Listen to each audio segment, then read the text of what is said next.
Noticentro 1, CMI.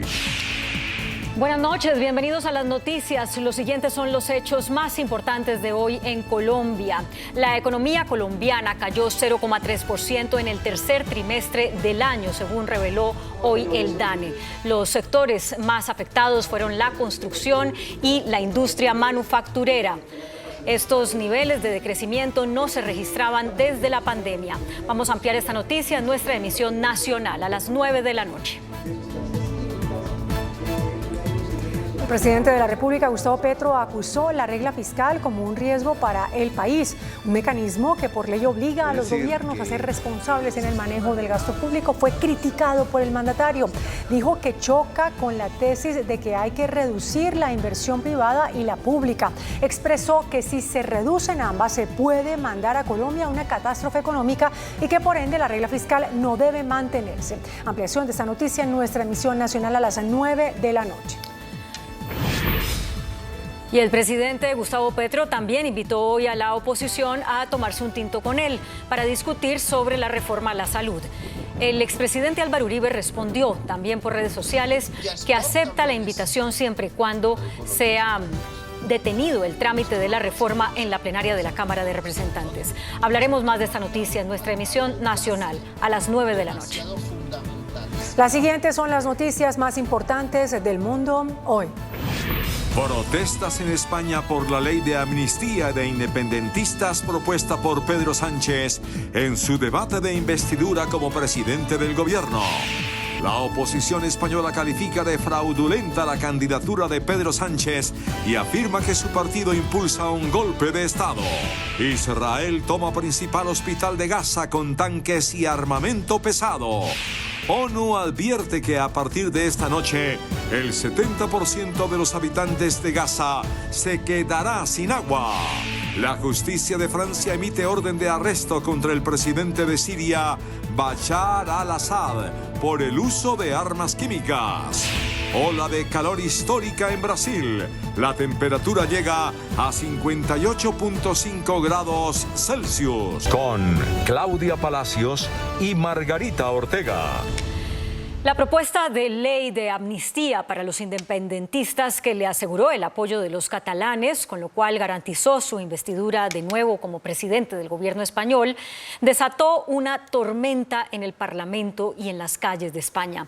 Mientras en el debate se oyeron acusaciones de fraude, afuera manifestantes se enfrentaron con la policía, lo que dejó un saldo de varias personas heridas y detenidas. El actual presidente en funciones de España, Pedro Sánchez, pronunció este miércoles su discurso en el debate de investidura del nuevo gobierno, en el cual hizo énfasis en la ley de amnistía para los involucrados en el fallido proceso de independencia de Cataluña en el año 2017. La amnistía se va a aprobar bajo luz o con luz y taquígrafos, con total transparencia. Sí, va a ser debatida aquí, ¿no les parece a ustedes poco? Va a contar con todas las garantías jurídicas, con el voto mayoritario de esta Cámara democráticamente electa.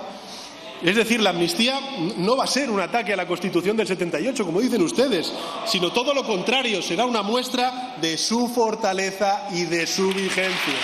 Por su parte, el líder del Partido Popular, Alberto Núñez Feijóo, criticó fuertemente las palabras de Sánchez. Mire, en primer lugar, esta investidura nace de un fraude. Lo que se trae hoy a la Cámara no se votó en las urnas. Repito, lo que se trae hoy a la Cámara no se votó en las urnas. Asimismo, el presidente del partido Vox, Santiago Abascal, arremetió contra Sánchez y junto con todos sus diputados abandonaron el Congreso. La sensación de que ha perdido el juicio con este ataque a la Constitución y de que es hoy una mezcla de Maduro vestido de bonito y Cantinflas, que pasa de un gobierno ilegítimo a un gobierno ilegal, nos hace tener la convicción absoluta de que no estamos ante una investidura. Estamos ante el inicio de un golpe a la Constitución y a la nación. A lo que Pedro Sánchez respondió. Los diputados y diputadas del Grupo Parlamentario de Vox han renunciado al debate y, por tanto, queda todo dicho. Yo, desde luego, me siento representado en las palabras del portavoz del Grupo Parlamentario Socialista. Esto sucede mientras decenas de manifestantes se reunían al frente del Parlamento español para expresar su desaprobación hacia Pedro Sánchez. Según lo previsto, este debate de investidura finalizará el próximo jueves con el socialista Pedro Sánchez renovando su mandato al frente del gobierno español. El presidente de Estados Unidos, Joe Biden, se reunió con su homólogo chino Xi Jinping para dialogar sobre temas militares y económicos. Durante la primera jornada de la Cumbre de Cooperación Económica Asia-Pacífico, el presidente de Estados Unidos, Joe Biden, se reunió con el líder chino Xi Jinping por primera vez en un año, para mantener conversaciones que podrían aliviar las diferencias entre las dos superpotencias sobre conflictos militares, narcotráfico e inteligencia artificial. I value our conversation because I think it's paramount that you and I understand each other clearly, leader to leader, with no misconceptions or miscommunication. We have to ensure that competition does not veer into conflict. And we also have to manage it responsibly, that competition. That's what the United States wants and what we intend to do. Ambos países respaldaron un nuevo objetivo de energía renovable y dijeron que trabajarán para reducir la contaminación por metano y plástico. Una renovación de la cooperación climática suspendida después de que la expresidenta de la Cámara de Representantes de Estados Unidos, Nancy Pelosi, visitara Taiwán en 2022.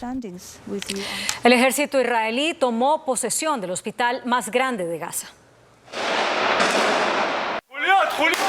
El ejército israelí día a día se acerca más a su objetivo, ganar la guerra y apoderarse de la franja de Gaza. En las últimas horas tomaron posesión del hospital más grande, Al-Shifa, calificando como un hecho de operación precisa y localizada. אמצעי לחימה, חומרי מודיעין, טכנולוגיות צבאיות וציוד צבאי.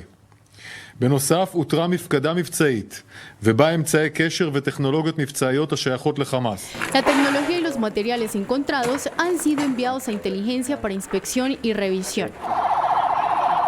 Por su parte, la autoridad palestina, con sede en Cisjordania, califica el asalto al hospital como un crimen contra la humanidad y crimen de guerra.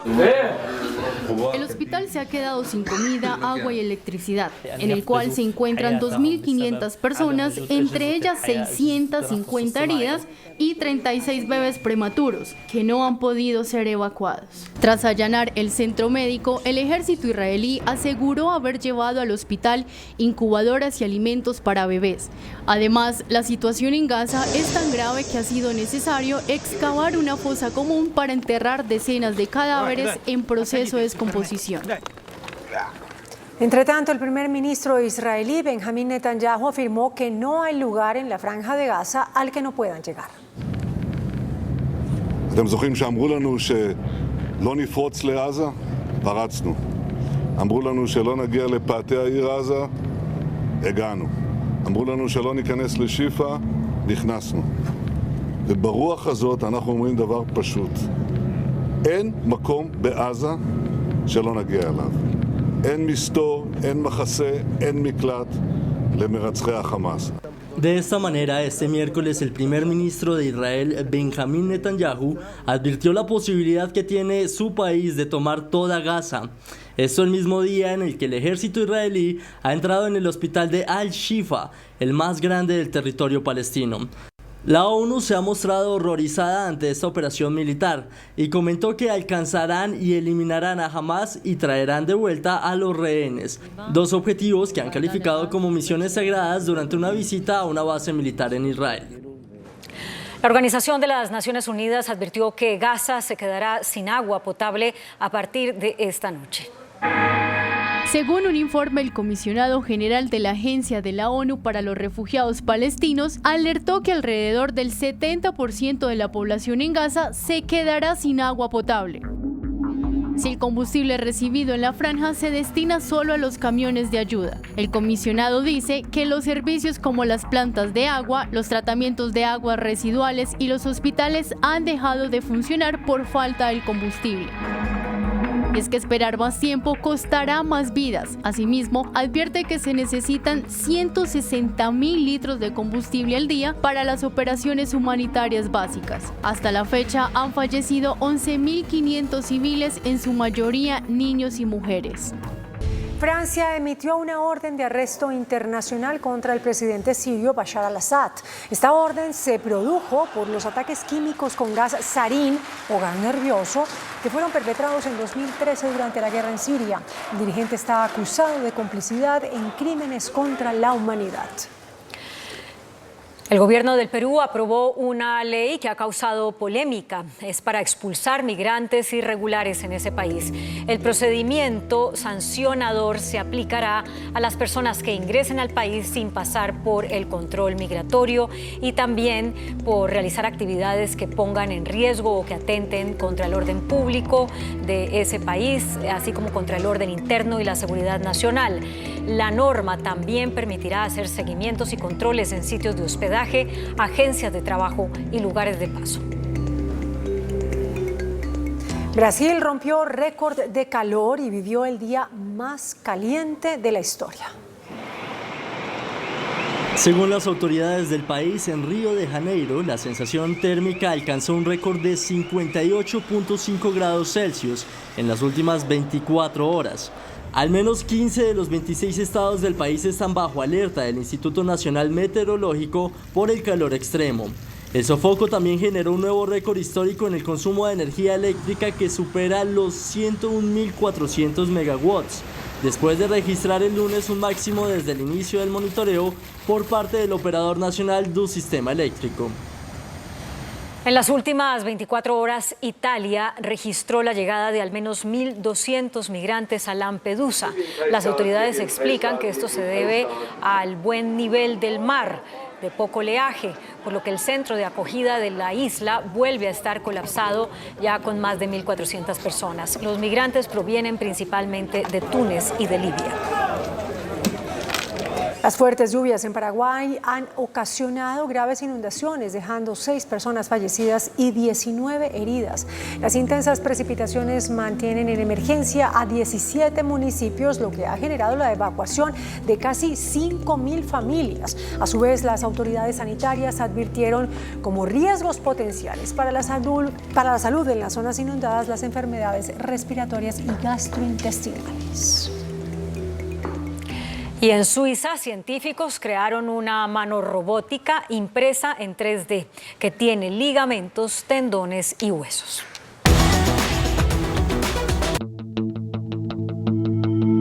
A partir de una innovadora técnica de escaneo láser, investigadores de ETH Zurich han impreso en 3D una mano robótica con huesos, ligamentos y tendones sintéticos. La nueva tecnología de impresión desarrollada por una empresa derivada del MIT permite la impresión 3D eficiente de materiales blandos, elásticos y rígidos al mismo tiempo, lo que admite la creación de estructuras delicadas como la mano robótica. Las impresoras 3D tradicionales trabajan capa por capa, depositando material en cada punto y utilizando una lámpara UV para curar cada capa de forma inmediata. Sin embargo, este proceso solo se puede manejar con ciertos tipos de plástico que se endurecen rápidamente. Muy buenas noches. Cae la economía colombiana. El DANE reveló hoy un frenazo en el tercer trimestre de este año. Nuestra economía registró un decrecimiento de 0.3, es decir, 0.3 negativo. Es una situación que no se veía en Colombia en este siglo, desde la pandemia del año 20. Nuestro invitado esta noche es el doctor Bruce McMaster, presidente de la ANTIS. Doctor, muchas gracias por aceptar su invitación. Gracias, Yamit. ¿Qué le parece esta medición del crecimiento negativo que acaba de revelar el DANE? Bueno, Yamit, es definitivamente una mala noticia para Colombia. Cualquier país que decrezca, como nos pasó a nosotros en este trimestre, pues tiene una mala noticia. Es algo que se venía viendo en la economía, lo habíamos conversado inclusive usted y yo en una entrevista previa. La verdad es que el segundo trimestre del año no fue especialmente bueno tampoco. Recordará usted que solo crecimos el 0.7%. Nosotros en la ANDI habíamos venido diciendo desde el principio del año que si no hacíamos algo muy especial, Colombia no iba a crecer sino el 0.5 o el 1%, y cada vez estoy más convencido de nuestra proyección. Eso sigue siendo así. Y lo que pasa es que ya hoy en día tenemos hechos reales, concretos en diferentes sectores que nos están mostrando que los resultados ya están golpeando pues, a las industrias, a las empresas y a las familias colombianas. El ICE, doctor Bruce, que es el índice de seguimiento económico de economía, registró un crecimiento negativo también en septiembre. Claro. De -1. Claro, es que de alguna forma ese índice de seguimiento es otra forma de medir, digamos, el comportamiento de la economía, y efectivamente durante los últimos meses, y el último trimestre hemos tenido un comportamiento que no ha sido el mejor. Sí, pero es que te decían, una cosa es el trimestre de hasta septiembre, y otra cosa ya es negativo octubre, es decir, que sigue. Sí. De acuerdo, es que ese es el siguiente comentario, quizá me confundí porque entendí septiembre, pero el siguiente trimestre, claro que no pinta bien. Tenemos en este momento caídas, yo le mencionaba a usted en la entrevista que hicimos el domingo, tenemos caídas importantes en varios sectores. El sector automotriz está cayendo en ventas el 33%, vimos lo de caídas en ventas de construcción y de vivienda. No nos está pasando lo mismo en comercio. Tenemos, digamos, de alguna forma una caída en exportaciones importantes, también en importaciones, porque la economía como está, digamos, un poco frenada, pues también las importaciones han caído. De verdad que tenemos en este momento muchas señales de alerta que, bueno, que al final del día lo que nos deberían decir es tenemos que actuar, tenemos que hacer algo, tenemos que salir adelante. No nos podemos quedar solamente con las malas noticias, que al final yo creo que es un poco la tarea que tenemos todos. Depende, como se vea, doctor Bruce, por lo siguiente. ¿Qué es recesión? La recesión se entiende cuando hay 2 trimestres sucesivos de crecimiento negativo. Así es. Ya llevamos 1 hasta septiembre y comenzó negativo el segundo trimestre, que es octubre. Así. Es decir, que si tenemos crecimiento negativo en noviembre y diciembre, vamos a entrar en una economía en recesión. Claro, sería muy malo. Y sería muy malo por muchas razones, pero además también la sensación y la señal, digamos, hacia las economías, la economía local y la economía extranjera internacional, de que Colombia pudiera estar cayendo en recesión, pues sería muy malo. Por eso hay que actuar. ¿Pero usted cree que estamos en un riesgo de recesión? Pues yo creo que sí existe, Yamil. Y yo creo que existe, pero tenemos que contrarrestarlo, tenemos que mitigarlo, tenemos que luchar contra él, no nos podemos dejar. Es decir, realmente la tarea nuestra, la de los empresarios, tiene que ser esa, el gobierno nos debería acompañar, y yo sí creo que tenemos que luchar contra eso, porque es que una noticia de recesión no es buena para nadie, no es buena, es decir, uno pudiera decir desde el punto de vista político, le va mal a un gobierno si hay recesión, sí, es verdad, pero es que le va mal al gobierno porque nos va mal a todos, de manera que eso no lo puede desear nadie. Pero es que, a ver, doctor Ruz, ayer, en un debate que hubo en las comisiones económicas del Senado, le pidieron al director de planeación y al señor ministro de Comercio que le transmitiera al presidente la gran inquietud que hay en el Senado de la República sobre la situación económica. Así es. Y yo creo que al director de planeación y al ministro de Comercio hay que oírlos, porque son grandes economistas y porque el Departamento Nacional de Planeación y el Ministerio, pero especialmente el Departamento Nacional de Planeación, es nuestro gran centro de pensamiento público del gobierno en temas económicos. Hay que oírlos, hay mucha gente buena ahí, hay mucha gente interesante, hay mucha gente que tiene mucha historia, que conoce mucho nuestra economía, y yo creo que hay que oírlos, y hay que oírlos más. Nosotros, por ejemplo, en las reformas, Yamil, hemos pedido en la laboral, en la pensional, en la de salud, hemos pedido que nos entreguen, que le muestren al país, que le muestren a los congresistas el estudio de impacto fiscal, por ejemplo, o el estudio de impacto general de cada una de esas reformas hecho por el Departamento Nacional de Planeación. Colombia tiene que hacer eso, tenemos que recuperar eso, y yo sí creo que hay que hacer un llamado para que ellos sean muy apoyados y sean muy oídos. Pero el asunto, doctor Bruce, es que los senadores citantes al debate de ayer dijeron en el debate que el presidente Petro no... Bueno, el presidente lo conocemos y sabemos, digamos, de su aislamiento. Pues digamos como de su forma de pensar como tan eventualmente tan suya, y él ha tenido, digamos, como una doctrina y ha tenido una ideología que él ha querido implementar, pero nosotros, digamos, con mucho respeto le hemos dicho, hay muchas cosas que se pueden hacer distintos y no pongamos en peligro la economía, no pongamos en peligro el consumo, no pongamos en peligro, digamos, a los ciudadanos. Con una aclaración, Yamil, no es culpa toda del presidente, porque la verdad es que en todo caso la situación general no ha sido buena. El tema de tasas de interés, en eso hemos estado de acuerdo con el gobierno. Salimos con el ministro Bonilla, recordará usted, y el presidente de la Asobancaria a pedir que hubiera una reducción en tasas. La economía mundial en ciertos aspectos ha reducido su demanda. Pero bueno, con esa realidad uno tiene que actuar y uno tiene que generar, digamos, lo que nosotros denominamos o decimos como economistas, políticas contracíclicas, que están a cargo del gobierno nacional. Y el gobierno nacional debería ser el que las liderara. Pero entonces, doctor Ruz, ¿qué hacer primero para reactivar la economía? Hay que hacer varias cosas, Yamil. Yo diría que hay que mirar como las causas. Tenemos la causa, digamos, por supuesto, de altos costos de capital. Y es verdad que efectivamente, digamos, una parte muy importante del consumo depende o se ha visto afectada por las altas tasas de interés. Claro que sí. De hecho, la demanda decrece en Colombia, fíjese usted, a precios constantes en el último trimestre cerca de 6.8%. Es decir, efectivamente la política monetaria, tasas de interés, está bajando la demanda, sí. También es cierto que la demanda está profundamente afectada por la reforma tributaria del año pasado, Yamil. La reforma tributaria del año pasado trasladó una gran cantidad de recursos al Estado, que el Estado además no ha tenido la capacidad de volver recursos productivos. Y también, tercera razón, hemos visto que las herramientas de política contracíclica que dependen del gobierno deberían activarse y no están activas. ¿A qué me refiero? Mucho de lo que se puede hacer y se debería hacer en construcción y en vivienda, mucho de lo que se puede y se debería hacer en infraestructura, por supuesto, y por supuesto también lo que se puede hacer en otros sectores como el sector industrial, en donde tenemos, digamos, sin duda una afectación inmensa. Pero a ver, doctor Ruz, lo absolutamente grave es que estamos en riesgo de una recesión. Sí. ¿Qué es recesión? No, una recesión es básicamente una economía que se reduce en tamaño. Usted tiene en un momento dado, en el caso de Colombia, digamos, alrededor de 1.300 billones de pesos es el tamaño del Producto Interno Bruto colombiano. Pues se reduce, es menos.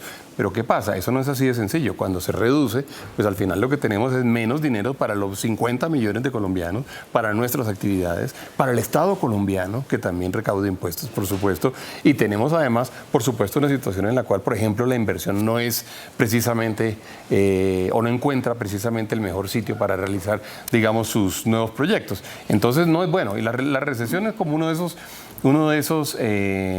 realmente uno de esos grandes fantasmas que tiene la economía en los cuales uno no quiere caer. En Colombia además tenemos, ojo Yamit, que tenemos, y no se nos puede olvidar, la combinación con inflación. Es decir, eso que ese sí es la peor de las palabras y el peor de los términos en términos de economía, que es la estanflación, que es el estancamiento con inflación. Y pues no tenemos que evitar a toda costa caer allí. ¿Y esa estanflación es el riesgo que estamos corriendo? Estamos corriendo ese riesgo y tenemos que contrarrestarlo. No hay la menor duda. Y lo tenemos que hacer entre todos. Y uno debería tener en este momento muchos incentivos, por ejemplo, para que los empresarios produjeran cosas, para que invirtieran, para que los emprendedores lo hicieran.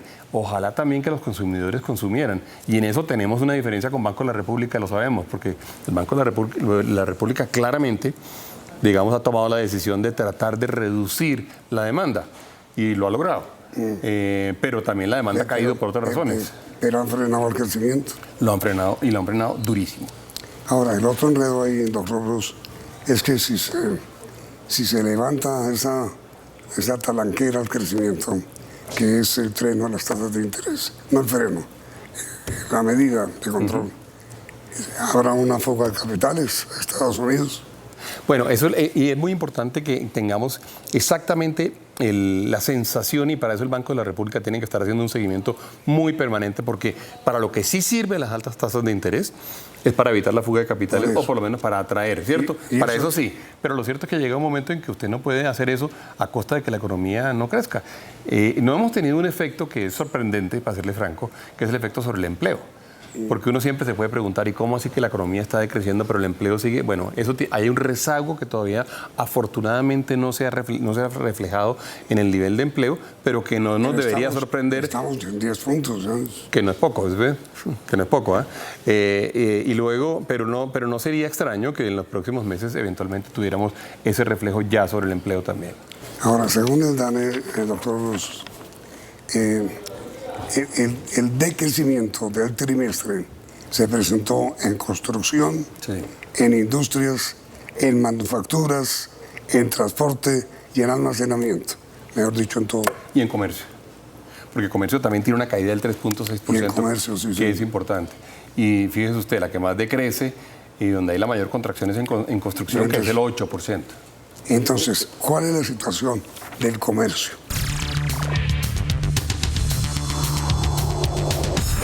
Entonces, doctor Rus, situación del comercio. Y el comercio, Yamil, es una función directa, digamos, de la demanda, porque pues evidentemente los comerciantes le ponen a usted en el mercado, digamos, lo que usted compre. Y tenemos ahí una caída del 3.5%. Ese 3.5% es bastante, esa es la caída del trimestre, es la caída del tercer trimestre. Quizá le puedo decir que los otros dos sectores que decrecen mucho son industria, con el 6.2%, y comercio y construcción, como le estaba diciendo, y vivienda, que incluye también infraestructura y demás, con 8%. Construcción negativo 8%. Es el sector más golpeado, ¿no? Es el sector más golpeado. Es un sector que tiene además dos componentes. Tiene la construcción de obras públicas, también infraestructura y demás.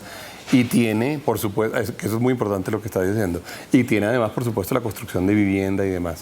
Tiene un efecto muy fuerte y es el hecho de que es uno de los mayores generadores de empleo. Entonces, esa caída, evidentemente, pues nos termina afectando el empleo y la demanda.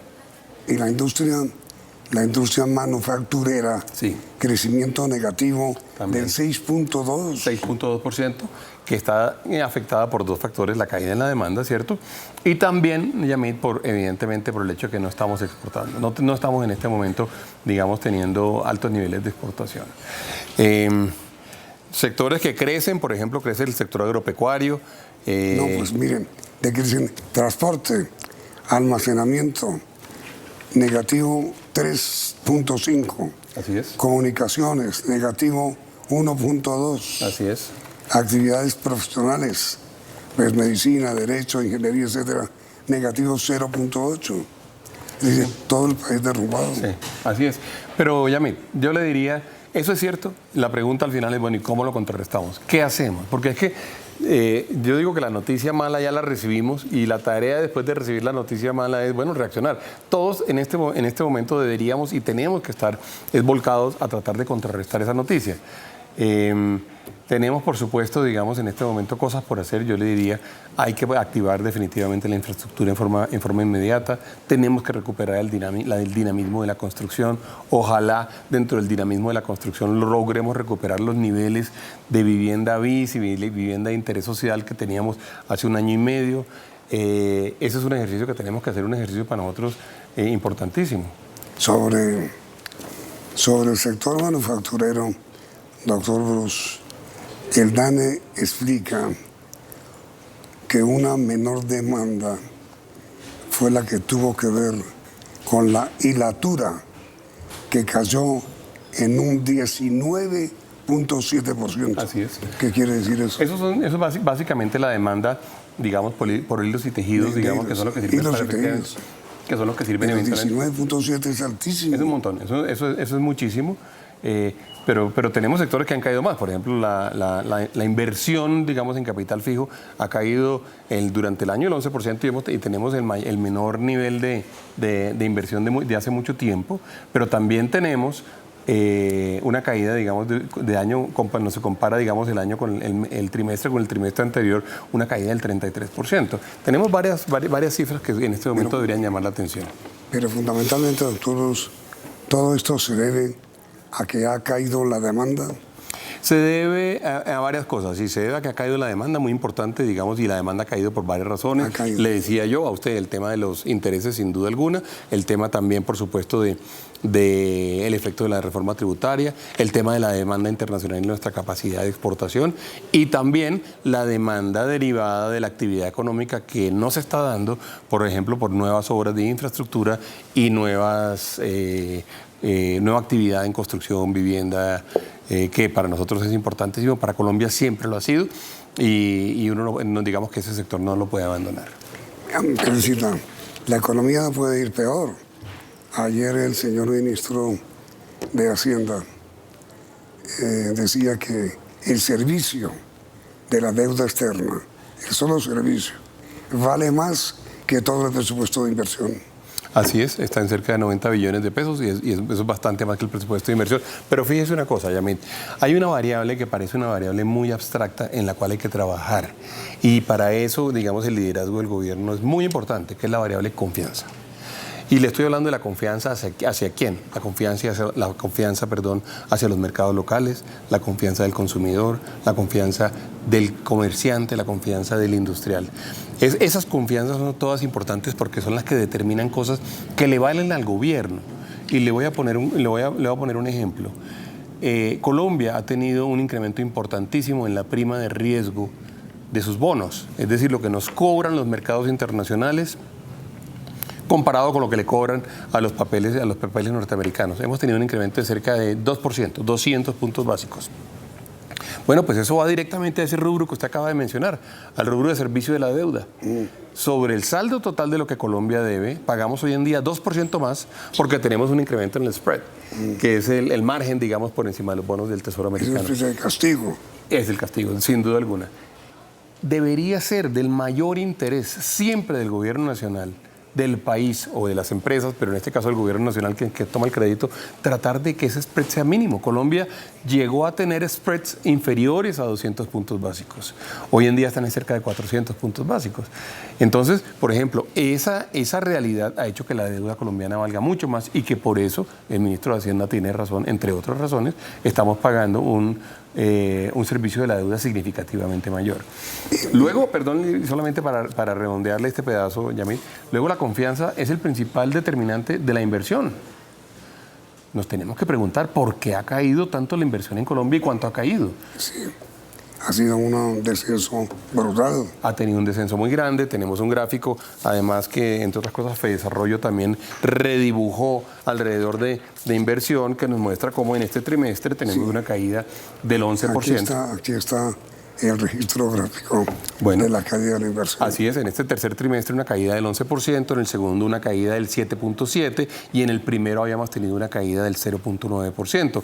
Y en esa gráfica se puede ver, digamos, cómo tenemos realmente una reducción muy importante en la inversión que se está haciendo en Colombia. Es verdad que hay proyectos que todavía se hacen, es verdad que hay compañías que todavía hacen inversión, algunas lo necesitan, pero tenemos, por ejemplo, sectores muy golpeados, por supuesto el sector de minería, petróleo, el sector salud. Las inversiones en salud están detenidas y hay que hacer todo lo posible para que eso se contrarreste. ¿Y qué hacer, doctor Ruz, con las elevadas tasas de interés para los créditos? Sí, bueno, esa sí que es una función, digamos, que depende directamente de la decisión del Banco de la República y la política monetaria. Ahí hemos tenido una diferencia, ahí tenemos nos identificamos con el gobierno y tenemos una diferencia con el banco por una razón que yo he explicado en varias ocasiones, y es esta inflación que tenemos no es una inflación de demanda, es decir, no es que nosotros tengamos un crecimiento absurdo de la demanda, por el contrario, tenemos una contracción de la demanda que ya es del 6.8%. Por lo tanto, esa medida no nos va a bajar la inflación y en cambio sí nos está afectando muchísimo el consumo y la actividad económica. Si usted le pregunta a un hogar colombiano por su crédito hipotecario o le pregunta a un hogar colombiano por la tasa de su tarjeta de crédito, le va a decir que está muy, muy alta. Entonces la gente prefiere no gastar porque no tiene cómo pagar eso. Por encima del 30%. En algunos casos. Sí. El DANE no solamente reveló el decrecimiento del último trimestre, sino el decrecimiento del año. Ese es el índice de seguimiento económico. Positivo, pero uno. Exactamente. Y después ya vino el derrumbe. Bueno, ese sí. Y luego, entonces, la probabilidad de que estemos realmente entre 0,5 y 1, que es lo que le comentaba yo, que era nuestra proyección, pues todavía Y le digo que de verdad, infortunadamente, uno no quiere tener razón en estas predicciones. Infortunadamente está en ese nivel. Y eso para una sociedad como Colombia, que crece demográficamente a más del 1.5%, para todos los efectos significa que no estamos produciendo nuevo producto, nuevo valor para la nueva población. Y otro asunto, doctor Bruce, es este. El presidente Petro envió una directiva presidencial ayer pidiéndole a sus ministros que inviertan. Eso me parece bien.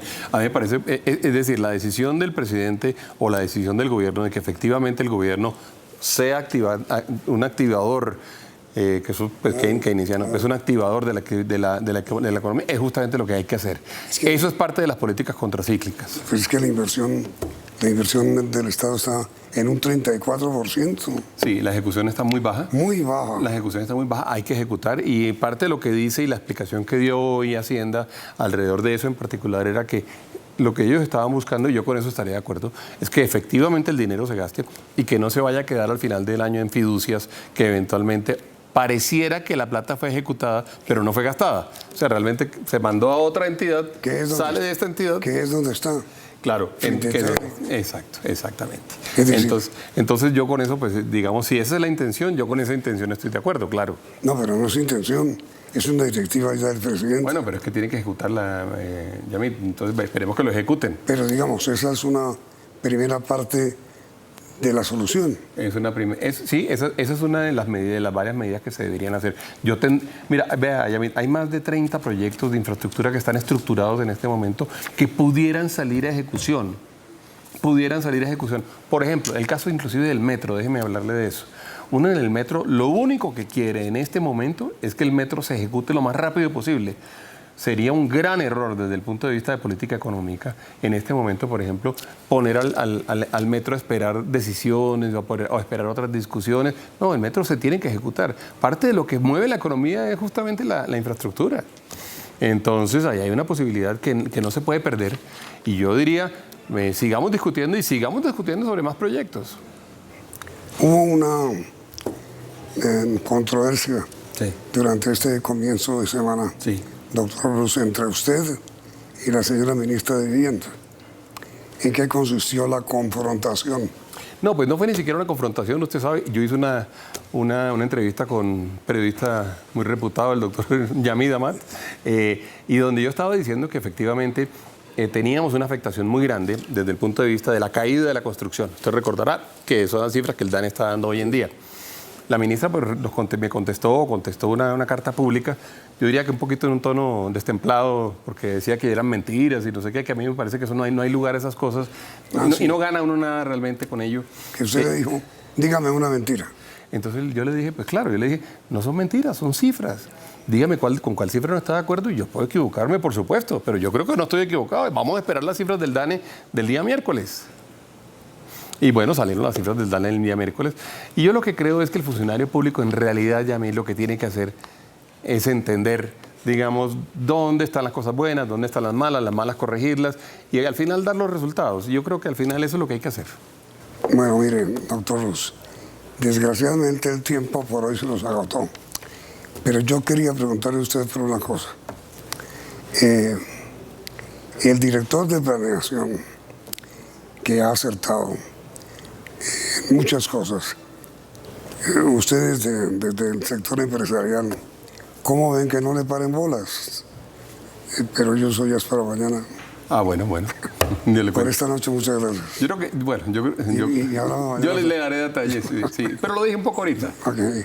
Ya ustedes también de acuerdo con que esperen, por favor, hasta mañana para hablar sobre planeación y por ahora continúen aquí en Noticentro 1, CMI. Noticentro 1, CMI. Economía en peligro de recesión. Tercer trimestre registró caída de Producto Interno a menos 0.3%. Construcción y manufacturas, las actividades más afectadas por contracción. Presidente Petro culpa a la regla fiscal y pide no mantenerla. Gremios urgen plan de reactivación económica. Minhacienda anuncia inversiones por 23 billones de pesos para reactivación. Gremios agrarios lanzan alertas sobre creciente aumento de extorsión y secuestro. Director de la Policía General William Salamanca anuncia nuevo plan antisecuestro. Presidente Petro invita a uribismo a tomar tinto en Palacio. Expresidente Uribe responde. Gobierno anuncia compra de hospitales San Juan de Dios y el materno infantil. La justicia falla. Nuevo informe especial de Noticentro 1 CMI. Carta de gobernadores al presidente. Ministro de Hacienda responde. Con Claudia Palacios y Margarita Ortega. Iniciamos nuestra segunda hora de noticias. La economía colombiana está en peligro de recesión. Según el DANE, durante el tercer trimestre del año, la economía del país decreció 0,3%. La construcción y las manufacturas son los sectores más afectados por la desaceleración de la actividad económica. La economía colombiana está al borde de la recesión, con un tercer trimestre negativo en materia de crecimiento y una inflación superior al 10%. Solo faltaría que el último trimestre de este año cierre con cifras en rojo para que se declare esa fase de contracción. Esperar, porque todavía está muy pronto para decirlo. Cuando presentábamos la variación en precios corrientes, notábamos que teníamos algo así como muy cercano a lo que pesaba hasta el tercer trimestre de 2021. Obviamente no vamos a llegar a los niveles de 2022 probablemente, pero esperemos a ver qué pasa si lo logramos para los niveles de 2021. El panorama está así. En 2023 se registraron crecimientos del 3% en el primer trimestre, 0,4% en el segundo y para el tercero ya se reportó una caída del 0,3%. De las 12 actividades económicas, 5 fueron negativas. Construcción cayó 8%, industrias manufactureras 6,2%, comercio y reparación 3,5%, información y comunicaciones 1,2% y actividades profesionales 0,8%. Principalmente se dan los sectores de la industria manufacturera con menos 6,2% de variación, tasa de crecimiento anual, y en el sector de la construcción con una tasa de crecimiento anual negativa de menos 8%. Las actividades económicas con variaciones positivas en este tercer trimestre fueron administración pública y defensa 5,3%, actividades artísticas 4,9%, explotación de minas y canteras 3,5%, suministro de electricidad, gas y distribución de agua 2,5%, agricultura, ganadería y caza 1,8%, actividades inmobiliarias 1,8%, actividades financieras y de seguros 1,6%. Algunas tasas de crecimiento anual positivas, pero no muy grandes como la que se presentó, por ejemplo, en Administración Pública y Defensa, 5,3% debido principalmente a todo el tema de pagos de retroactivos e incremento del salario mínimo que se dieron hasta ahorita, hasta el tercer trimestre de 2023. La economía no registraba una contracción desde el 2020, año de pandemia, cuando se ubicó en el menos 3,5%. El seguimiento a la economía de septiembre de este año también cayó al 0,1%, con 7 actividades en cifras rojas. Por su parte, el director del Centro de Estudios Económicos FEDesarrollo, Luis Fernando Mejía, indicó que parte de la caída de la economía se da por el desplome de la inversión. Para FEDesarrollo, lo más preocupante de la actividad económica es la caída de la inversión. Desde el tercer trimestre de 2021, desde la pandemia, la inversión se ubicaba en 15,3%, bajando en igual periodo de 2022 a niveles del 14,6%. Hoy la inversión disminuye al 11%. Temas relacionados con la incertidumbre, la desconfianza, son críticos para la inversión. Cuando hay incertidumbre, esto es una barrera para que los empresarios pequeños, medianos y grandes lleven a cabo planes de expansión. Además de las cifras de inversión, FEDesarrollo revela la encuesta de confianza del consumidor, índice que subió levemente pero permanece en un 14% negativo. El índice de condiciones económicas cae 29,9% y la disponibilidad para la compra de bienes y vehículos sigue cayendo. Vivienda sube levemente. Se espera una mejora de las cifras para el último trimestre del año. Y por su parte, el presidente de la República, Gustavo Petro, dijo que el desplome de la economía se debe a la regla fiscal, que por ley obliga a los gobiernos a ser responsables en el manejo del gasto público. No mantener la regla fiscal, tumbarla. Esa es la propuesta y el debate que abrió hoy el presidente de la República, Gustavo Petro. Cuando baja la inversión privada, debe crecer la inversión pública. En esto choco con la tesis de que hay que reducir ambas. Si reducimos ambas, mandamos a Colombia a una catástrofe económica. Y por eso el pensamiento fundamentalista neoliberal que provoca una estricta fórmula de marco fiscal, de regla fiscal, que el mismo que la construyó la violó, pues no debe mantenerse en el país. En Colombia debe crecer la inversión pública. Esa es una discusión que tampoco la resuelve el gobierno, la resuelve el Congreso de la República, pero lo invito a darla. El director de Fedesarrollo, Luis Fernando Mejía, dijo que esto es negativo para el país, que no se debe pensar en suspender o acabar con la regla fiscal. No hay espacio para gasto adicional, no hay espacio para modificar o suspender la regla fiscal. Lo que más le conviene al país es continuar cumpliendo con las metas, ojalá de manera más ambiciosa. El presidente Petro también pidió al Banco de la República bajar las tasas de interés. Así que el presidente de la República le solicita a nombre de la nación, del interés general de la nación, que hoy está en la posibilidad, como con estos aviones, de despegar, que entonces permitan ese despegue bajando la tasa de interés. Las declaraciones se dieron en medio del aniversario 104 de la Fuerza Aeroespacial, donde participó la cúpula militar y policial. Y varios gremios de la producción insisten en la necesidad urgente de adoptar un plan de reactivación para reanimar la economía colombiana. Con gran preocupación y encendiendo las alarmas recibieron los gremios de la producción nacional del país las cifras de crecimiento económico reveladas por el DANE este miércoles. El total nacional de menos 0,3% se dio por la reducción en la actividad económica de la mayoría de los sectores, que obliga a implementar un plan estratégico tanto desde el gobierno como del sector privado. Nos llama obligatoriamente a la reflexión sobre qué debemos hacer. No hay la menor duda de que tenemos que trabajar en las medidas contracíclicas, no hay la menor duda de que tenemos que trabajar en temas relacionados, por ejemplo, con la inversión. En eso el papel del gobierno y de la capacidad de generar confianza para los inversionistas es muy importante. Desde el Consejo Gremial se advierte que lo más preocupante es la caída de la inversión tanto pública como privada, esta última afectada por temas de confianza y seguridad jurídica. Por ello se hace un llamado al gobierno a generar las condiciones para la inversión. Tenemos que ser capaces de trabajar en generar señales que nos ayuden a reactivar la inversión. Y eso pasa por miles de frentes. Seguridad física en el territorio, seguridad jurídica para los sectores que tienen alto componente de inversión, sector de hidrocarburos y minería, sector energético, infraestructura, el sector vivienda, que ha mostrado malas cifras de crecimiento y que necesitamos que, digamos, ese concurso de lo público y lo privado funcione.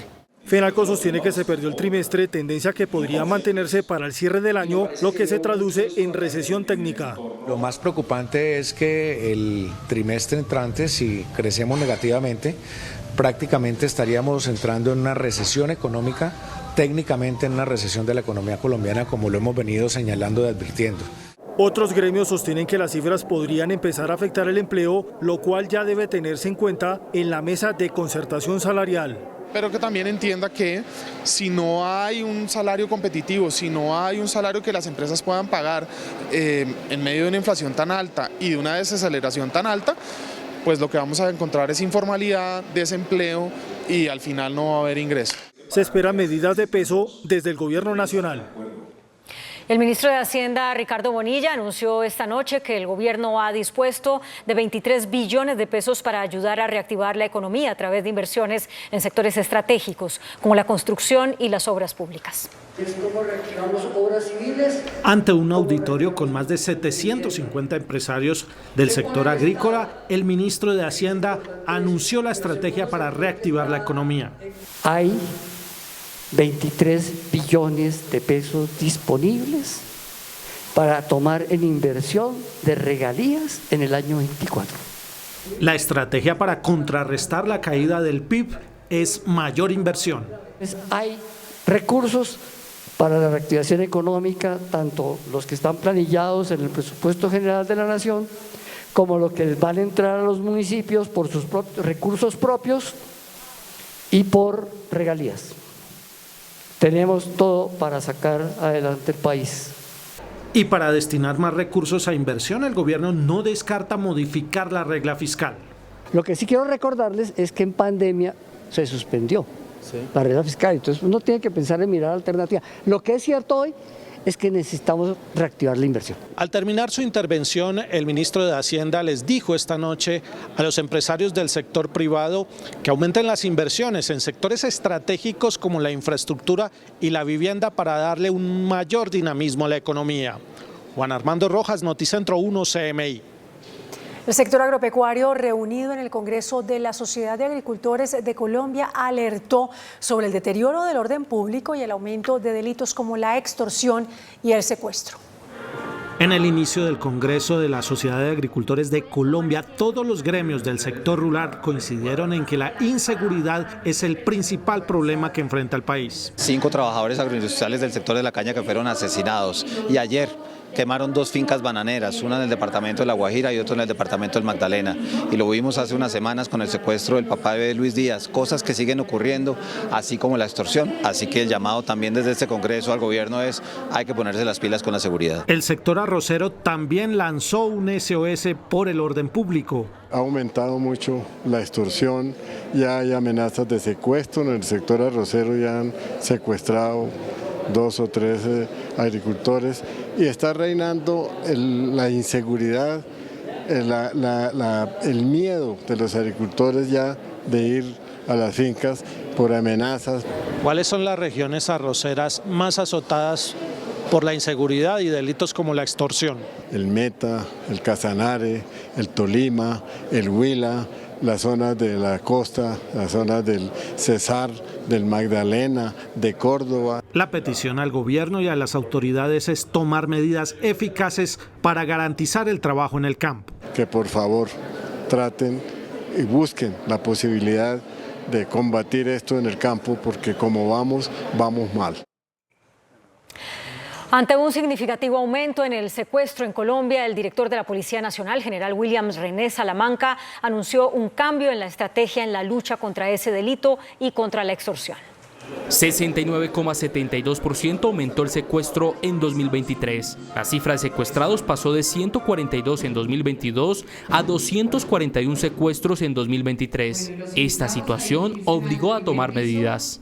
También miramos el tema de la extorsión junto con el secuestro, y ese replanteamiento que anoche evaluamos con la cúpula y con el Gaula obedece entonces a revisar los protocolos de prevención, de control y asistencia para, digamos, enfrentar el tema de extorsión en lugares donde soy consciente ha habido un crecimiento: norte del país, Tolima, Huila y por supuesto la zona del Catatumbo. Justo en las últimas horas fue secuestrada otra mujer. El hecho se presentó en el departamento de Casanare. La víctima fue identificada como Paola Arteaga. La aprobación del proyecto de reforma a la salud sigue empantanada. Por falta de quórum en la plenaria de la Cámara de Representantes, se aplazó la votación de la iniciativa. Las sillas vacías y las discusiones acaloradas volvieron a ser los protagonistas en la plenaria de Cámara, en medio del debate de reforma a la salud, que por falta de quórum se volvió a levantar. Debatiendo cuando hay oportunidad de debatir, y lo que hemos dicho claramente, Cambio Radical y Centro Democrático, es que no vamos a ser los tontos útiles del gobierno y no le vamos a hacer quórum. De ninguna manera aceptan ni la concertación ni los espacios de diálogo. Hemos hecho subcomisiones, audiencias, foros, reuniones bilaterales, garantías ha habido todo el tiempo. Obviamente, para avanzar en el proceso legislativo que ellos han ralentizado de una manera exagerada. Es ver a ver cómo gastamos tiempo, impedimos que haya quórum, etcétera, etcétera. Pero de eso se está dando cuenta la nación. La votación de un bloque de 8 artículos en los que se citaban las futuras funciones de la ADRES en el sistema de salud agitó los ánimos de los parlamentarios, tanto que se suspendió el resultado. ¿Cómo es que van a votar casi 10 artículos en bloque que además entre sí son muy diferentes, diversos, y ni siquiera abren la palabra para que podamos exponer nuestras proposiciones? Hoy solo se votaron 3 artículos que fueron aprobados. En un acto por salvar la reforma a la salud, el presidente Gustavo Petro invitó al Centro Democrático a tomarse un tinto y discutir con él las preocupaciones que tienen sobre el proyecto. El expresidente Álvaro Uribe aceptó, pero pidió parar el debate del mismo.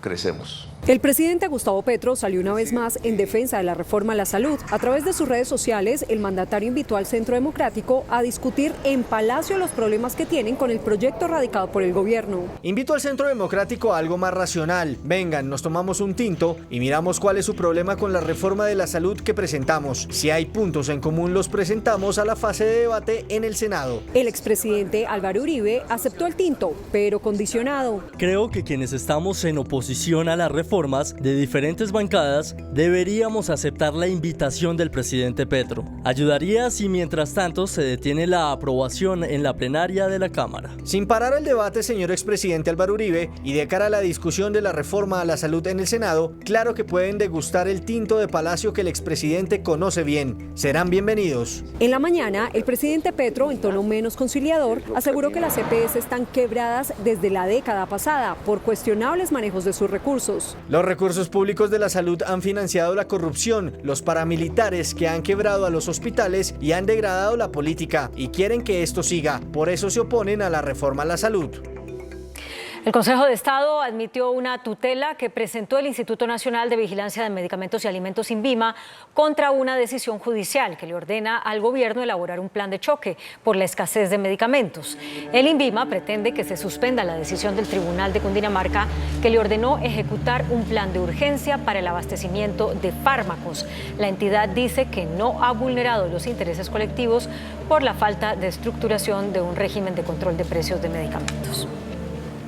El gobierno expidió un decreto para adquirir el Hospital San Juan de Dios y el Instituto Materno Infantil, que están ubicados en el centro de Bogotá. La norma autoriza a la Agencia Nacional Inmobiliaria Virgilio Barco para negociar y adquirir las dos infraestructuras y proceder a crear un complejo hospitalario para prestar servicios de mediana y alta complejidad. El ministro de la Defensa, Iván Velásquez, salió en defensa del comandante del Ejército, el general Luis Mauricio Ospina, luego de las denuncias sobre órdenes de hacer seguimientos y escuchas ilegales. Desde Medellín, el ministro de Defensa Iván Velásquez respaldó la gestión del comandante del Ejército, general Ospina. Dijo que hasta ahora no se ha encontrado relación entre la esposa del alto oficial y el profesor Colmenares y lo ratificó en su cargo. No creo que haya en realidad una orden ilegal del comandante del Ejército. Cuando él pide la verificación de quién es la persona que ingresa al Cantón Norte, es un tema simplemente de seguridad. El jefe de la cartera de defensa entregó las declaraciones al finalizar los diálogos de país convocado en la Universidad de Antioquia. Y un nuevo remesón se presentó en el Ejército Nacional. Un general y 2 coroneles fueron llamados a calificar servicios. Continúa la polémica en el Ejército Nacional por los señalamientos en contra del comandante de la institución, general Luis Mauricio Ospina, al conocerse que el profesor de inglés de su esposa había sido investigado por inteligencia militar. A esto se suma que en las últimas horas fueron llamados a calificar servicios 3 oficiales. Se trata de un general y 2 coroneles. Específicamente es el brigadier general Freddy Marlon Coy Villamil, quien se desempeñaba como jefe de Estado Mayor de Operaciones del Ejército. También sale el coronel Johnny Bautista Beltrán y el coronel Alex Tarazona Zambrano. Ambos estaban haciendo curso de altos estudios militares CAEM y en 3 semanas ascendían a brigadieres generales. Ni el comandante de las fuerzas militares ni el comandante del Ejército quisieron referirse sobre esta decisión. La nación ha sido condenada varias veces por la privación injusta de la libertad. En Noticentro 1 CMI consultamos sobre este tema al ministro de Justicia, Néstor Osuna, y a importantes juristas. Para nuestra sección ¿La justicia falla? Informe especial de Noticentro 1 CMI. Injustificada del exdiputado Sigifredo López, el Consejo de Estado condenó a la nación por la privación injusta de la libertad de la exministra Nancy Patricia Gutiérrez. ¿Sabía usted que con los impuestos que todos pagamos terminamos financiando las condenas que se imponen contra la nación por aquellos casos en los que ciudadanos son privados injustamente de su libertad? Esos errores los terminamos pagando los ciudadanos con todos nuestros impuestos. Según la Agencia de Defensa Jurídica del Estado, desde el año 2000 y con corte a septiembre de este año, el Estado colombiano ha pagado 55.388 millones de pesos a 171 ciudadanos que han terminado en una cárcel injustamente. Pero hay vacíos en los sistemas y la cifra podría ascender. Es preocupante porque nadie debe ser privado injustamente de su libertad. Toda persona que haya pasado por una cárcel, así sea un día, y se demuestra que no tenía que ver con los hechos o que era inocente, debe ser reparada y, por supuesto, el daño es inmenso. Me privaron de la libertad aproximadamente 11 meses. La trabajadora social Marisoliana Colorado, de 37 años, fue detenida en una cárcel de Popayán cuando tenía 26. Siendo una niña, brilló en el baile y en camino a una presentación, unos hombres la obligaron a tomarse una foto que produjo que la encarcelaran durante 11 meses, señalada por vínculos con las FARC. Y esa foto la habían organizado de tal manera, porque es lo que se observa, que la habían organizado, digamos, en un mapa de lo que ellos tienen allá en su estructura, y aparece la foto mía y precisamente le han puesto una Marcela, una alias Marcela. Y que esa alias Marcela había hecho una cantidad de cosas acá en el departamento del Cauca, y pues precisamente que esa Marcela, según era yo. Marisoliana es una de las 17.872 personas que han demandado al Estado por su encarcelamiento injusto. El acumulado de estas pretensiones de demandas por privación injusta de la libertad asciende a más de 31.2 billones de pesos. De esas demandas, el Estado ha sido condenado por 13 billones, casi 14 billones de pesos en los últimos años. A eso ascienden las condenas y pues el Estado las ha ido pagando. Son cifras considerables, como se puede apreciar. Son demandas que sobre todo vienen de un acumulado histórico muy grande, porque la detención preventiva debe ser una medida excepcional, cuando es el único remedio que tiene el Estado para evitar que una persona continúe delinquiendo. El exministro señala que Colombia ya ha corregido sus leyes para limitar el tiempo en el que una persona puede permanecer detenida preventivamente. Como regla general, la detención no puede ser superior a 1 año y en situaciones excepcionales puede durar hasta 2. No es cierto que cada vez que una persona resulta absuelta en un proceso penal puede demandar con posibilidad de éxito la ilegalidad de la detención preventiva. Dicho de otra manera, la detención preventiva pudo haber sido perfectamente justificada. Las dos entidades más condenadas por privación injusta de libertad son la Fiscalía General de la Nación y la rama judicial. La Fiscalía General de la Nación, que captura para luego investigar. ¿Y qué está fallando? ¿Por qué se dan esas detenciones? El proyecto Inocencia de la Universidad Manuela Beltrán, dedicado a defender a condenados injustamente, responde. Nosotros hemos detectado que existen muchas fallas, pero una que es muy relevante son los falsos testimonios, ¿cierto? En Colombia el falso testimonio es un delito. La Fiscalía se apresura en la mayoría de casos a armar procesos, a montar positivos y terminan judicializando a personas. La próxima semana hablaremos de la crisis penitenciaria. La Corte Constitucional tumbó otros 2 decretos ley proferidos por el gobierno en el marco de la emergencia económica que el presidente Gustavo Petro decretó sobre La Guajira. Tras la declaratoria de inconstitucionalidad, la emergencia en La Guajira, hoy se conoció la caída de 2 decretos relacionados con la agricultura y con la asignación de recursos para ese departamento. La Corte ya ha tumbado 9 decretos ley de 13 que expidió el gobierno dentro de la declaratoria del estado de excepción. El presidente Gustavo Petro reiteró que la lucha contra las drogas es un fracaso en toda Latinoamérica. Lo hizo en el marco de la primera cumbre de directores de policía. El presidente Gustavo Petro participó de la primera cumbre de directores de policía de toda América Latina. Desde allí dijo que la lucha contra las drogas está perdida. Es un fracaso como colectivo tener la región más violenta del mundo. Y ese fracaso lo que significa es que nos hemos equivocado en las medidas a través de las décadas en estos 50 años. Claro, yo creo que la guerra contra las drogas es un fracaso. También se refirió a los laboratorios de hoja de coca. Dijo que ahora están por Europa y Estados Unidos. 66 laboratorios incautados en Europa. Eso no existía ni uno hace 15 años. Esta cumbre de directores de Policía de América Latina tuvo como anfitrión al general William René Salamanca. Kevin Whitaker, quien ejerció como embajador de Estados Unidos en Colombia entre 2014 y 2019, afirmó que tras 2 décadas de implementación del Plan Colombia, la siembra de coca ha llegado a sus niveles más altos, pese a las billonarias inversiones de la lucha antidrogas. Al participar en un conversatorio con empresarios del sector agropecuario en Colombia, el ex embajador estadounidense Kevin Whitaker lamentó el hecho de que, a pesar de los esfuerzos y la ayuda estadounidense, hoy hay más cultivos ilícitos que nunca en Colombia. Hay más coca que nunca. ¿Sabe que ustedes lo saben mejor que yo? Hay más hectáreas de coca ahora que cuando se empezó con el Plan Colombia. Y eso contribuye también a la indiferencia en Estados Unidos. El ex diplomático se mostró partidario de implementar integralmente el acuerdo de paz. Eso es un acuerdo histórico, uno de los mejores en la historia del mundo. Hay que implementarlo.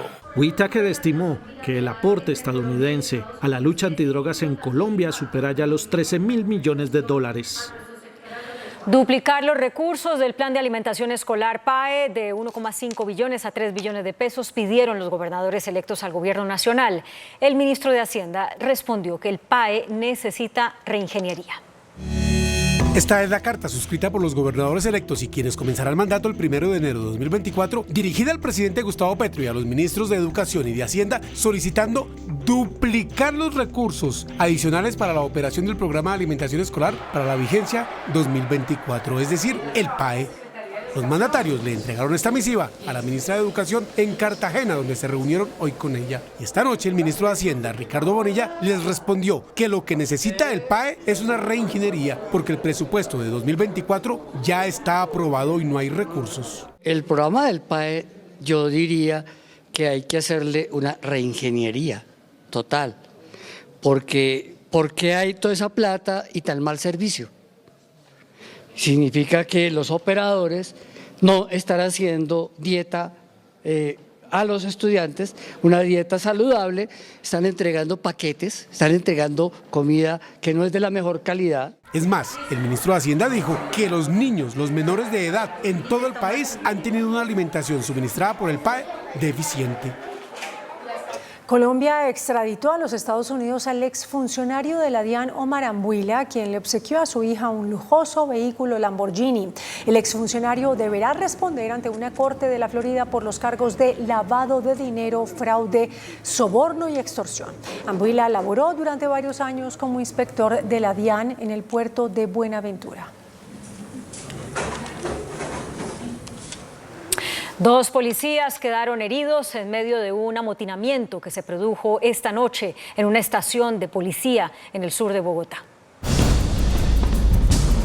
Amotinamiento en la estación de policía Rafael Uribe Uribe en el sur de Bogotá. Nuestro camarógrafo de Noticentro 1 CMI, Nelson Abril, estuvo en el momento exacto en el que intentaron escaparse decenas de reclusos. Cuando empezamos a ver humo, vimos policías corriendo, gracias a Dios hubo un buen acompañamiento de la policía, hubo una reacción rápida y no sucedió nada, pero sí hubo fuego, me imagino que colchones quemados. Dentro de las instalaciones, los presos intentaron incinerar colchones, por lo que fue necesaria la presencia de los bomberos de Bogotá. En medio de los hechos, 2 policías resultaron gravemente heridos. Fue necesaria la presencia del Escuadrón Móvil Antidisturbios. Ante la rápida respuesta de las autoridades, no hubo fugados. Servicio Noticentro 1 CMI. ¿Cómo aplicar a una beca en el exterior con el ICETEX? Si ingresan a la página icetex.gov.co, buscan la pestaña Becas, luego la pestaña Becas Vigente y allí se va a desplegar un menú de opciones de todas las becas, más de 1094 que tenemos al año, pero que están vigentes en ese momento. Apenas hace clic en esa beca, van a encontrar todos los documentos que tienen que recolectar y luego radicar en el correo que dice allí o en nuestras oficinas. Así que es un proceso fácil, sencillo, rápido y ágil para poder hacer las postulaciones. En medio de fuertes fuertes tensiones se llevó a cabo la primera jornada del debate de investidura de Pedro Sánchez. De otra parte, Israel tomó el control del hospital Al-Shifa en Gaza. Y Brasil, en ola de calor, registró un récord histórico de temperatura. Las noticias del mundo en Noticentro 1 CMI. Con protestas dentro y fuera del Congreso, este martes se llevó a cabo la primera sesión de investidura del líder del Partido Socialista Obrero Español, Pedro Sánchez. Por un lado, líderes de la oposición criticaron a Sánchez y el proceso que denominaron golpe de Estado. Y por otro, miles de personas salieron a las calles en contra del presidente, quien en su discurso durante el debate defendió la ley de amnistía para los involucrados en el fallido proceso de independencia de Cataluña en el año 2017. El ejército israelí tomó posesión del hospital más grande de Gaza y aseguran haber encontrado armas y equipamientos militar de Hamas. A su vez, el director del hospital afirma que los pacientes están aterrorizados. En el centro médico hay unas 2.500 personas, incluidos 600 heridos y 36 recién nacidos.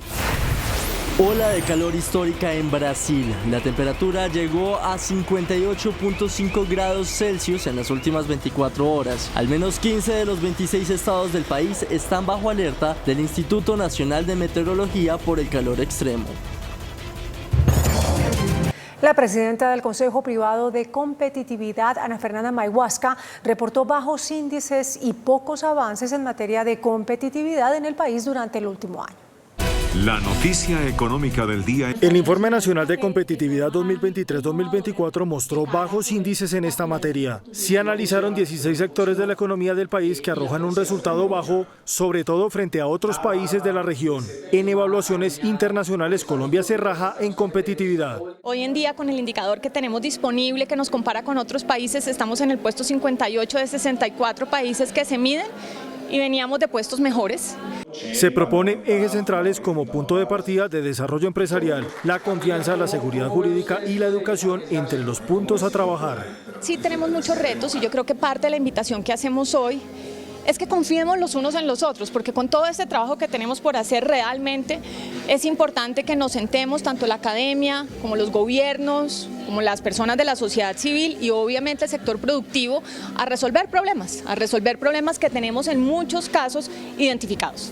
En la medida que se avance en competitividad, se tendrán mejores indicadores para el crecimiento de la economía. El gobierno nacional anunció un revolcón en la política de subsidios. A partir del 2024 nace Renta Ciudadana, el programa de transferencias monetarias que sustituye a Familias en Acción. A partir del 1 de enero desaparece Familias en Acción y nace Renta Ciudadana, el nuevo programa de subsidios del gobierno Petro con el que se busca atender a 2.7 millones de hogares. Este gobierno no será un gobierno asistencialista, sino será un gobierno que genere productividad, que genere empleo. La idea es que las personas que están en Familias en Acción hagan tránsito a Renta Ciudadana, pero no todas recibirán transferencias monetarias. Cada programa de gobierno debe ser dirigido a las personas que realmente lo necesiten. Serán 3 tipos de subsidios. Componente de cuidados serán 500.000 pesos cada 45 días para madres cabeza de hogar con hijos en primera infancia y madres gestantes. Colombia sin hambre. 500.000 pesos cada 45 días. Los beneficiarios serán hogares en pobreza con hijos menores de 18 años. Y fortalecimiento de capacidades. Los beneficiarios recibirán entre 500.000 pesos a 1 millón de pesos cada año por logro cumplido. Ya no es una persona que se inscriba, sino es realmente el Estado yendo a atender a esa persona que está en vulnerabilidad. ¿Pero qué pasará con las personas que no clasifiquen en Renta Ciudadana? Estas personas pasan a un programa de acompañamiento y oferta social por parte del Estado, sea otra parte en productividad, en empleo, en emprendimiento. El gobierno Petro destinará 9 billones de pesos para financiar la nueva política. La DIAN alertó sobre la deuda que tiene el sector del comercio con la entidad. Se adelantan operativos para recuperar esa cartera en mora. Con una serie de visitas en las regiones con el fin de generar mayor conciencia en la generación de facturación, en especial con facturas electrónicas, la DIAN aprovechará para recordarle a los establecimientos comerciales que son morosos para que se acerquen y hagan los pagos correspondientes. Según Cecilia Rico Torres, directora de gestión de impuestos de la DIAN, la cartera supera los 12 billones de pesos. En el país a nivel nacional tenemos más de 390.000 morosos que adeudan una cartera de 12.6 billones de pesos. Las declaraciones las entregó la funcionaria en Pereira, donde iniciarán las visitas de control a establecimientos de todo el eje cafetero con el fin de recuperar una cartera que supera los 26.000 millones de pesos en las ciudades capitales de los 3 departamentos. Esta noche en la presidencia del Senado hubo una reunión de acercamiento para intentar lograr un consenso en torno a la reforma pensional. En la reunión, además del presidente del Senado, Iván Name, participaron los ministros de Trabajo, Gloria Inés Ramírez, y de Hacienda, Ricardo Bonilla. También el presidente de Colpensiones, Jaime Duzán. El propósito era conciliar las 3 ponencias que hay. Fue programada una nueva reunión para el martes. La presidenta de Asoenergía, Sandra Fonseca, pidió la adopción de un plan de estímulos por el ahorro de energía para enfrentar el fenómeno del Niño. La agremiación, que reúne a los grandes consumidores de energía como la industria y el comercio, hizo un llamado al gobierno para que impulse medidas de cara al fenómeno del Niño. Plantea una campaña de ahorro de energía con retribuciones económicas, por ejemplo, beneficios en la factura. Señales económicos para que los usuarios reaccionaran. En este momento eso no existe y estamos en mora de que se tomen decisiones regulatorias para que los usuarios puedan realmente ahorrar y hacer un eficiente uso de la energía. Asoenergía cuestiona a las generadoras hidráulicas por la práctica de desembalsar agua, al considerar que no es el momento, además que genera presiones al alza en las tarifas de energía. La verdad, yo no puedo estar de acuerdo con Acolgen porque los generadores todos los días ofertan precios y son los que determinan cómo se utilizan los recursos y el agua. Entonces no es cierto que no tengan temas de acción y no es cierto realmente que no afecten la tarifa. Insiste en una parálisis de las autoridades regulatorias a raíz de la situación que vive la Comisión de Regulación de Energía y Gas. Falta de decisiones en favor del usuario. El alcalde electo de Medellín, Federico Gutiérrez, anunció la designación de John Maya como próximo gerente de Empresas Públicas de Medellín EPM. John Alberto Maya Salazar es ingeniero electricista, cursó una especialización en gerencia con énfasis en mercadeo, entró a EPM en 1980 y se retiró en 2021. En la compañía ocupó 6 cargos, el último vicepresidente de proyectos e ingeniería después de la contingencia de Hidroituango. Acepté este reto, es poder contar con cada uno de ustedes y volvamos a encauzar la empresa desde el carácter técnico. Aquí no vamos a pensar en cosas extraplanetarias, sino a concentrarnos en lo que sabemos hacer, que siempre lo hemos hecho bien. John Maya iniciará en propiedad a partir del 1 de enero. Hoy la compañía confirmó que ya inició el empalme con la administración entrante. La ministra de Agricultura, Jennifer Mojica, exhortó hoy a los empresarios del sector rural reunidos en el Congreso de la SAC a respaldar la reforma agraria. Los convocó a trabajar conjuntamente y a aportar ideas para hacer del campo un sector más productivo. Hay que perderle el miedo a esa reforma agraria. No podemos hablar de la modernización de nuestro sector si no hacemos esa reforma agraria. Con este mensaje, la ministra de Agricultura se dirigió a los empresarios del campo reunidos en el Congreso de la SAC para pedirles respaldo a la reforma agraria que emprendió el gobierno. También habló sobre algunos sectores que potencialmente podrían ser más productivos. Nosotros no podemos avanzar en el estímulo e instalación del sistema técnico para una mayor productividad del arroz cuando los arroceros no son dueños de la tierra. O también siento como más de la mitad de la caficultura está en tierras informales. Eso limita totalmente la capacidad de inversión productiva. Al final, en el Congreso Agropecuario, la ministra de Agricultura respondió a las preocupaciones de los empresarios del campo sobre la inseguridad y afirmó que el presidente Petro ha dado la instrucción de hacer mayor presencia institucional en las zonas conflictivas. El índice de capitalización de la bolsa, que mide el comportamiento de las 25 principales acciones, cerró al alza. El índice selectivo MSCI Colcap de la Bolsa de Valores de Colombia subió 0,24% a 1.110 puntos. La acción de Canacol Energy fue la que más subió, con una valorización de 4,89% a 20.600 pesos. La acción de Celsia fue la que más bajó, con una pérdida de 2,86% a 2.380 pesos. La acción más negociada de la jornada fue la de Preferencial Bancolombia, al movilizar más de 16.000 millones de pesos, con una variación positiva de 1,02% a 27.720 pesos. El dólar cerró al alza. Indicadores económicos en Noticentro 1 CMI. La tasa representativa del mercado que regirá para mañana jueves será de 3.976 pesos con 84 centavos. Los profesionales del cambio compran la divisa en promedio en 3.970 pesos y la venden en 4.030 pesos. Un euro cuesta 4.305 pesos con 20 centavos. La libra de café en Nueva York se cotizó a $1 con 80 centavos. El azúcar se transó en 27,20 centavos de dólar la libra. El barril de petróleo WTI se cotizó en $76 con 69 centavos. La referencia Brent para Colombia se cotizó en $81. Una acción de Ecopetrol cuesta 2.395 pesos. Hasta aquí Noticentro 1 CMI.